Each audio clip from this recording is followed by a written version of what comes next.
ಕೊಡಗಿನಲ್ಲಿ ದಿನದಿಂದ ದಿನಕ್ಕೆ ಹೆಚ್ಚಾಗ್ತಾ ಇದೆ ಮಳೆಯ ಅಬ್ಬರ. ಮೈದುಂಬಿ ಹರಿತಾ ಇದೆ ಜೀವನದಿ ಕಾವೇರಿ. ತಲಕಾವೇರಿ ಭಾಗಮಂಡಲ ಭಾಗದಲ್ಲಿ ಮಳೆಯ ಪ್ರಮಾಣ ಹೆಚ್ಚಾಗಿದೆ. ಭಾಗಮಂಡಲದ ತ್ರಿವೇಣಿ ಸಂಗಮದಲ್ಲಿ ನದಿ ನೀರು ಹೆಚ್ಚಾಗಿದೆ. ಕೊಡಗಿನಲ್ಲೂ ಕೂಡ ಮಳೆಯ ಅಬ್ಬರ ಹೆಚ್ಚಾಗಿದೆ. ಕಾವೇರಿ ನಮ್ಮ ಜೀವನದಿ ಮೈದುಂಬಿ ಹರಿತಾ ಇದ್ದಾಳೆ. ಅಲ್ಲಿ ಕೊಡಗಿನಲ್ಲಿ ಮಳೆ ಆದರೆ ಆಟೋಮೆಟಿಕ್ಲಿ KRSಗೆ ಅದು ಕಂಪ್ಲೀಟ್ ಆಗಿ ಹೆಲ್ಪ್ ಆಗುತ್ತೆ. ಬಟ್ ನಿರೀಕ್ಷಿತ ಪ್ರಮಾಣದಲ್ಲಿ ಮಳೆ ಆಗ್ತಿಲ್ಲ ಈ ಬಾರಿ. ತ್ರಿವೇಣಿ ಸಂಗಮ ಏನಿದೆ ಅಲ್ಲೂ ಕೂಡ ಮಳೆಯ ಪ್ರಮಾಣ ಹೆಚ್ಚಾಗಿದೆ. ಮತ್ತು ಕಾವೇರಿಯ ಉಗಮ ನದಿ ಇದೆ ಅಲ್ವಾ, ಉಗಮ ಏನಿದೆ ಉಗಮ ಸ್ಥಾನ ಭಾಗಮಂಡಲ, ಅಲ್ಲೂ ಕೂಡ ಮಳೆ ಭಾರಿ ಆಗ್ತಾ ಇದೆ. ಆ ಭಾಗದ ರೈತರಿಗೂ ಕೂಡ ಅನುಕೂಲ. ಮತ್ತು ಕಾವೇರಿ ಯಾವತ್ತೂ ಕೂಡ ಕಂಪ್ಲೀಟಾಗಿ ಬತ್ತು ಹೋಗಬಾರ್ದು. ಅದು ಒಂದು ರೀತಿ ಅಪಶಕುನ ಇದ್ದಂಗೆ.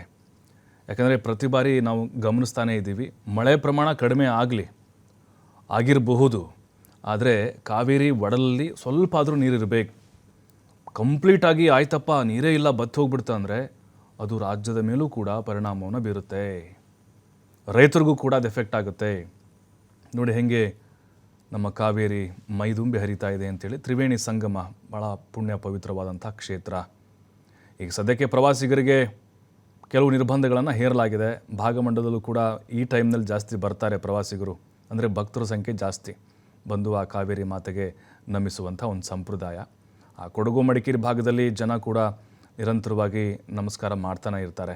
ಬಟ್ ಈ ಟೈಮ್ನಲ್ಲಿ ಅಪಾಯದ ಮಟ್ಟ ಮೀರಿ ನದಿ ನೀರು ಹರಿತಾ ಇದೆ. ಸಹಜವಾಗಿ ಅಲ್ಲಿ ಸುತ್ತಮುತ್ತಲಿರುವಂಥ ರಸ್ತೆಗಳು ಬಂದಾಗಿದ್ದಾವೆ. ಕೆಲವು ದೇವಸ್ಥಾನಗಳಿಗೆ ನೀರು ನುಗ್ಗಿದೆ, ಮನೆಗಳಿಗೂ ಸ್ವಲ್ಪ ಡ್ಯಾಮೇಜ್ ಆಗಿದೆ. ಈ ಭಾಗಮಂಡಲಲ್ಲಿ ಕಂಪ್ಲೀಟಾಗಿ ಏನಾದರೂ ಬರ್ತಾ ಆಯಿತು ಅಂತಂದರೆ ಆಟೋಮೆಟಿಕ್ಲಿ ಅಲ್ಲಿರುವಂಥ ಕೆಲವೊಂದಿಷ್ಟು ಲೇಔಟ್ಗಳಿಗೆ ಹಾನಿಯಾಗುತ್ತೆ. ಕೊನೆ ಬಾರಿ ನಾವು ನೋಡಿದಾಗ ಹಲವು ಏರಿಯಾಗಳಿಗೆ ನೀರು ನುಗ್ಗಿತ್ತು, ಅವಾಂತರ ಸೃಷ್ಟಿಯಾಗಿತ್ತು. ಅವ್ರನ್ನ ಬೇರೆ ಕಡೆಗೆ ಸ್ಥಳಾಂತರ ಮಾಡುವಂಥ ಕೆಲಸ ಕೂಡ ಆಗಿತ್ತು.